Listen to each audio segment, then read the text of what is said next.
Everyone, నేను మీ శాలిని శ్రీలు. ఎలా ఉన్నారు ఫ్రెండ్స్? బాగున్నారా ఫ్రెండ్స్? ఈ రోజు అయితే నేను ఇడ్లీ కోసం ఇడ్లీ పొడి తయారు చేస్తున్నాను. ఎలా చేస్తానో చూసేయండి. ముందుగా మనం కడాయి పెట్టుకొని కొద్దిగా ఆయిల్ వేసుకోవాలి.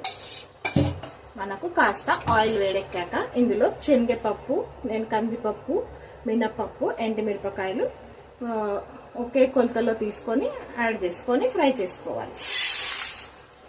సిమ్లో పెట్టుకొని మంచి వాసన వచ్చే వరకు ఫ్రై చేసుకుంటే మనకు పొడి సూపర్గా ఉంటుంది. అలాగే మనకు వీటితో పాటు కొద్దిగా జీలకర్ర కూడా యాడ్ చేసుకుందాం. ఈ పొడి చాలా అంటే చాలా బాగుంటుంది.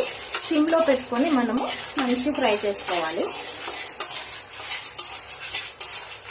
కొద్దిగా టైం పడుతుంది ఫ్రై చేసుకోవడానికి, కానీ తినడానికి చాలా బాగుంటుంది. ఇడ్లీ, దోశ, గుంట పొంగడాలు దేంతోనైనా తినచ్చు. దీన్ని చాలా బాగుంటుంది.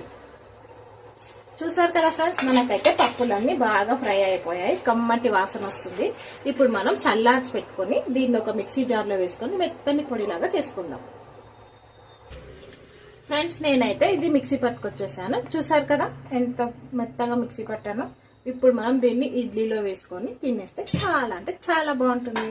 చూసారు కదా, ఇడ్లీ కూడా రెడీ అయిపోయింది.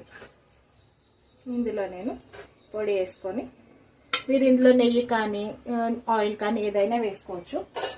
నేనైతే ఆయిల్ వేసుకుంటాను.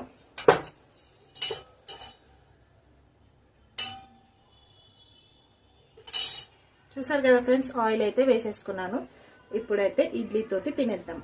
చాలా అంటే చాలా బాగుంటుంది. సూపర్గా ఉంటుంది. చాలా బాగుంది ఫ్రెండ్స్. మీరు కూడా ఇలా ట్రై చేయండి. మీరు మిక్సీ పట్టేటప్పుడు కొద్దిగా సరిపడా ఉప్పు వేసుకొని మిక్సీ పట్టుకోండి. ఓకేనా ఫ్రెండ్స్?